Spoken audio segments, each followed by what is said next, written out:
Hello and welcome to another edition of the Back Nine Report, where every week Fred Alvader and I check in on the world of golf to bring you the latest news, insights, analysis, interviews, recaps, previews.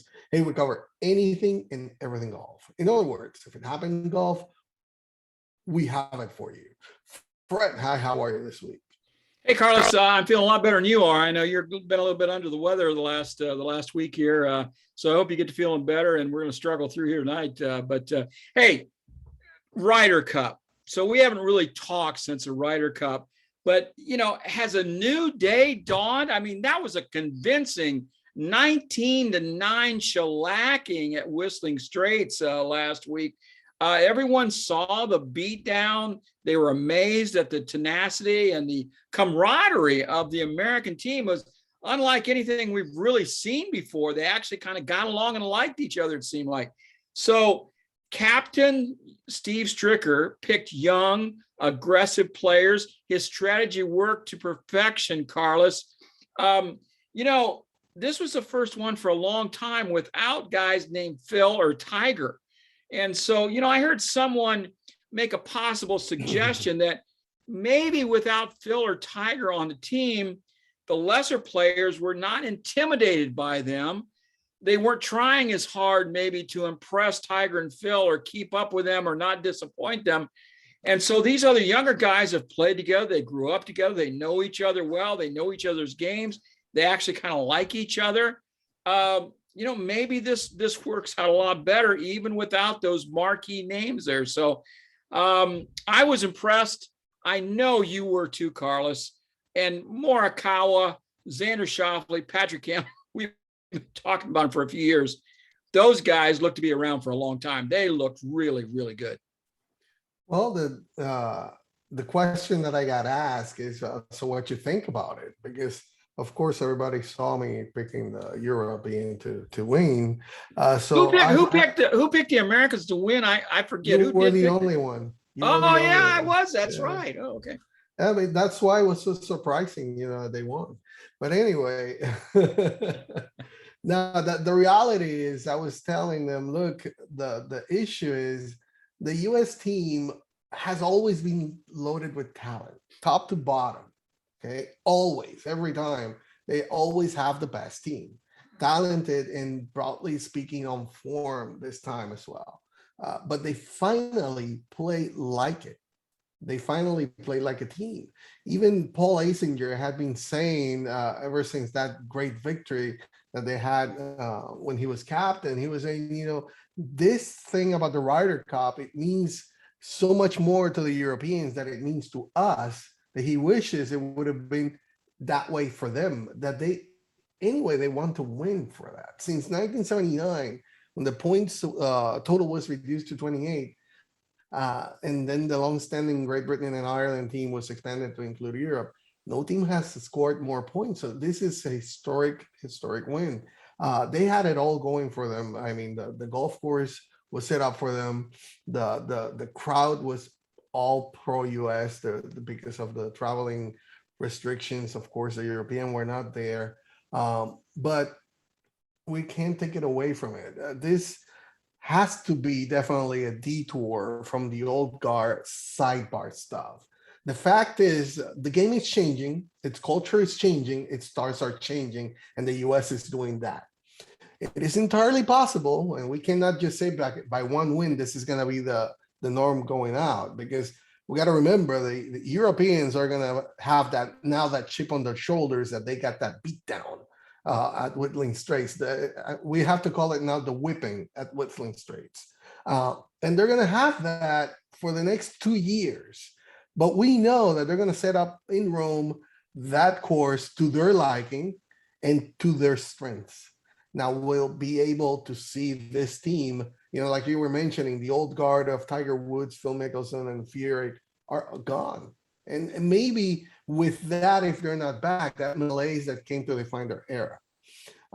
But gotta say, those 6 first-timers have nothing in their mind of what has happened before. And they have a very different set of skills than the ones that we've already seen before.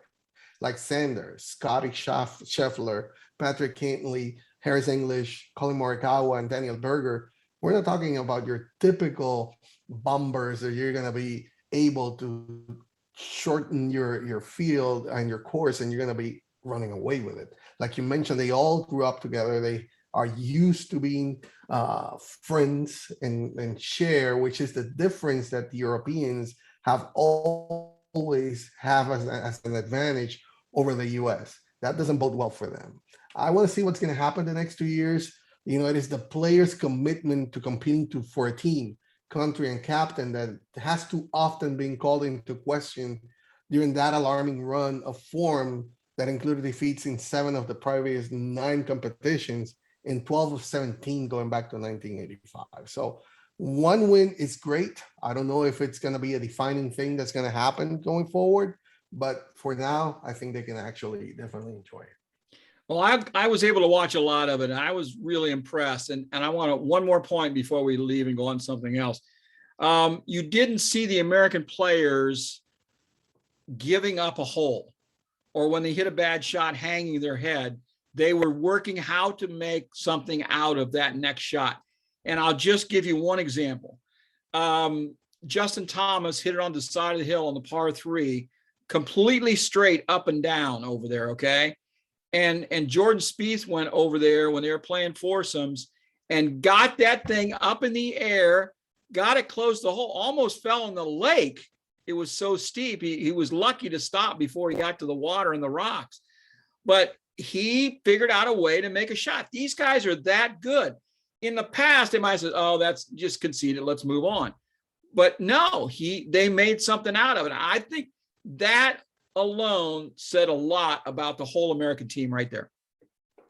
Definitely. And like I mentioned, I mean, that chip on their shoulder, they really wanted to win. They were not going to let it happen this time. And they showed up. I mean, Dustin Johnson, 37 years old, 5-0, the only US player to go all 5 rounds. Did you see his press conference afterward? Did you see him in the press? Hilarious. Yeah, I mean, hilarious. Must watch TV. If you're a golf fan, must watch. Got to see it. Anyway, the US, great win, 2 years now. We'll see what's going to happen. Definitely. The Europes are now the guys with the chip on their shoulder. Let's see what's going to happen in Rome in 2 years. Right now, news came out today, about these 2 players, Brooks Koepka and Bryson DeChambeau. We have a match. They put their differences aside in the US to dominate Europe and the Ryder Cup, right? They even embraced at the end, and now appears that they can tolerate each other's extended company on the golf course. This is the shocking thing: 12 holes at least, right? So this year's rendition of the match will feature a 1-on-1 matchup between Bryson DeChambeau and Brooks Koepka, who apparently are on good profile charity match that approaching its 5th rendition. Now, where it's going to be played? They're going to be playing 12 holes at Wynn Las Vegas. They'll be televised the day after Thanksgiving. So, Fred, I don't know why 12 holes. Who knows? The random match length wasn't explained, but it should be plenty long enough for Brooks and Bryson to continue to riff off their well-publicized rivalry. I even saw Bryson's tweet today promoting it shortly after it was announced. It was funny just to see like a boxing match, them facing each other. Of course, it was Photoshop and all that, but at least you can see that he's into it, and Brooks hasn't done it quite immediately, but we'll see. I mean, are you going to watch? Aren't you a boxing fan? It's a 12-rounder.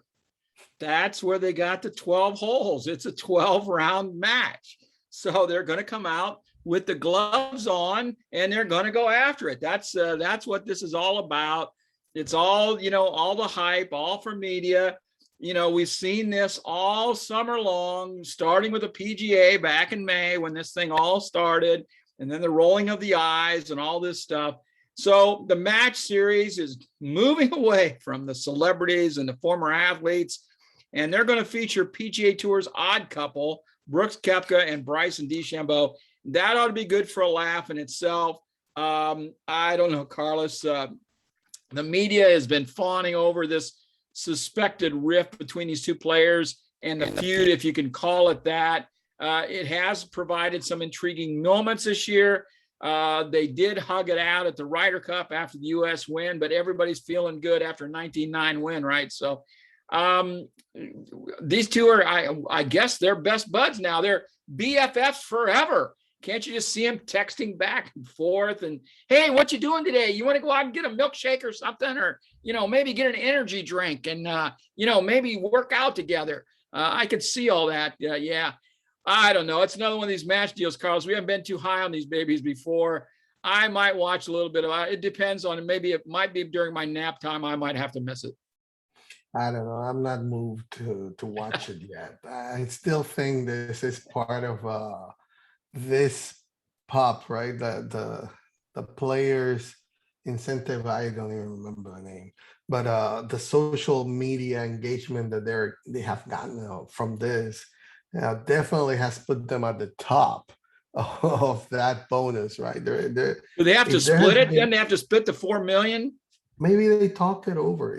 Let's just take it another notch, and we'll split the top two prices there.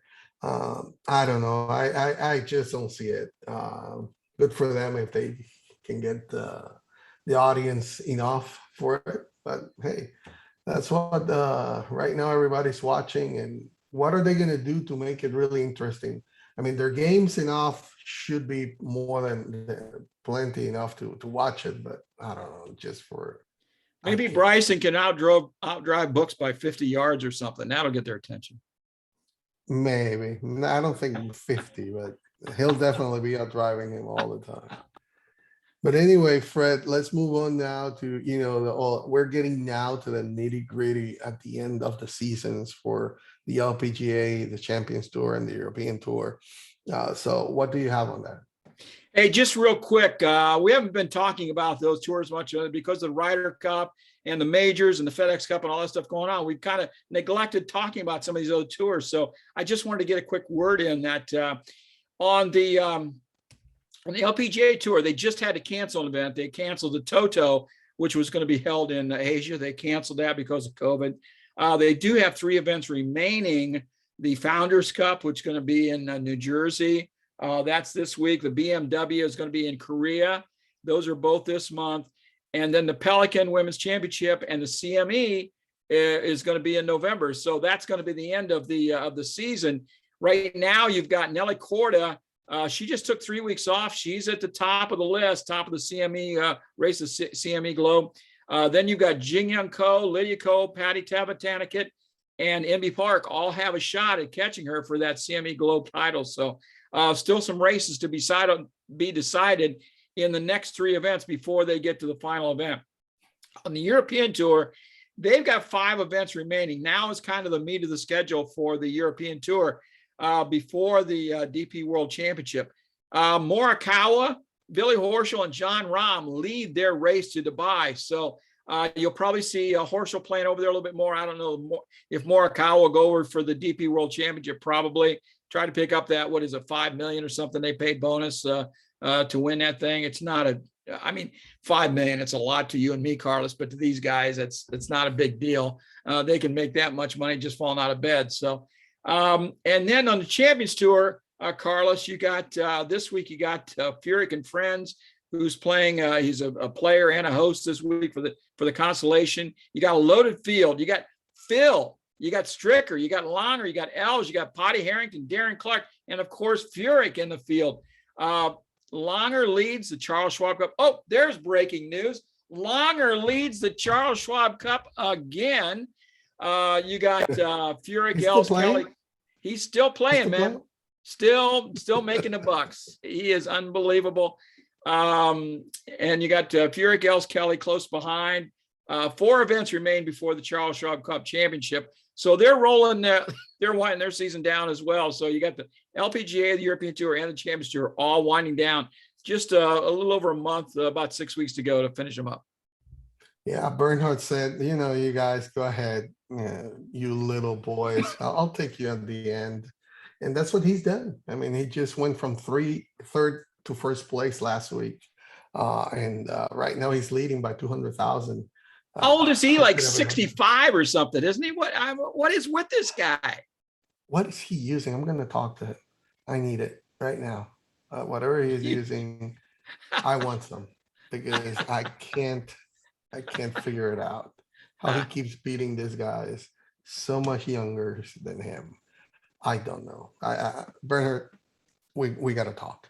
Anyway, on the race to Dubai, Colin Morikawa leading, but hey, that's gonna be close down to the final there. We'll see if they actually go there and play, right? Because that's the final thing that they have to do. They're leading because of their not so much play in the European Tour, but of course because of the WGCs and the majors. That's what definitely has put them up there. So now they have to really to finish up there. They have to close it out at the end there. And on the ladies, well, Nelly Korda definitely seems poised to win the Rolex Player of the Year.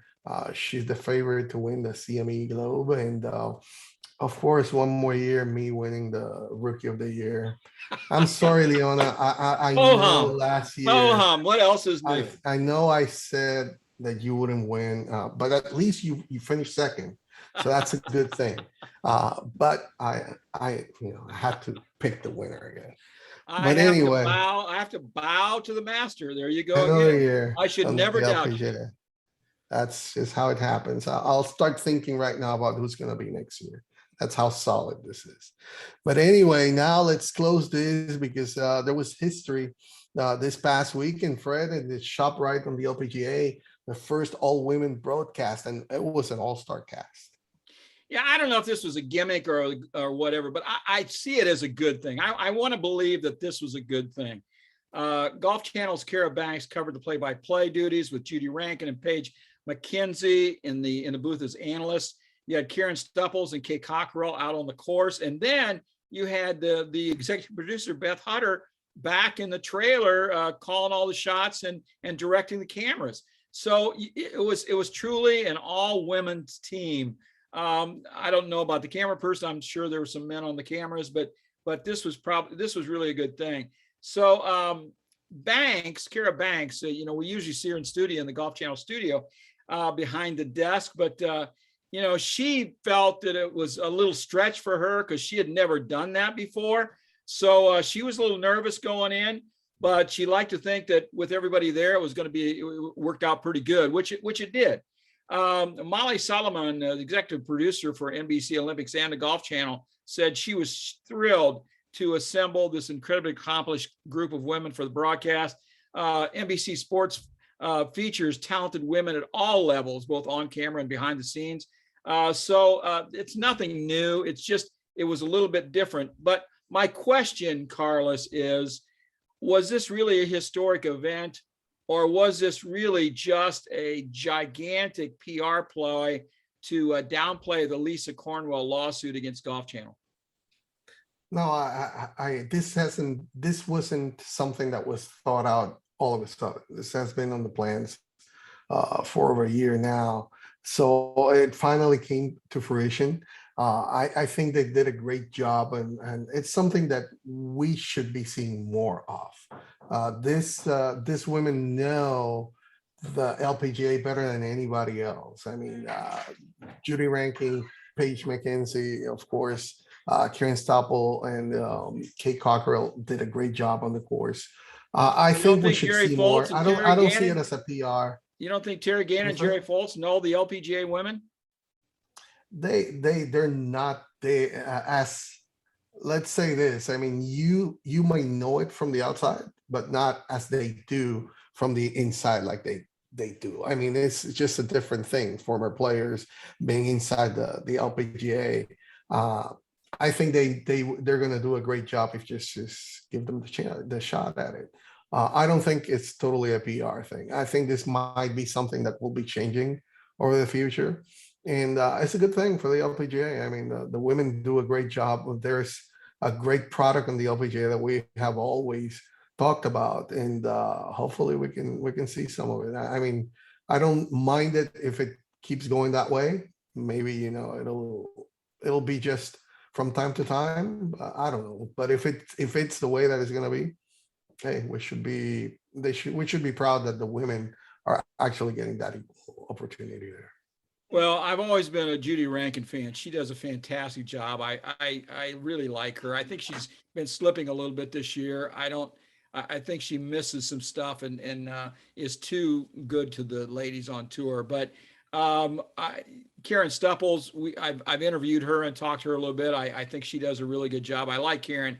I think she needs to step into Judy's spot. Actually, I'm sorry to say this, but I think it's time for Judy to retire and Karen to move into her seat. Again, I have all the respect and everything for Judy Rankin. She is phenomenal, but I just think her time maybe has passed. And but no, this is great. I think it's wonderful. We're seeing women taking more roles in everything.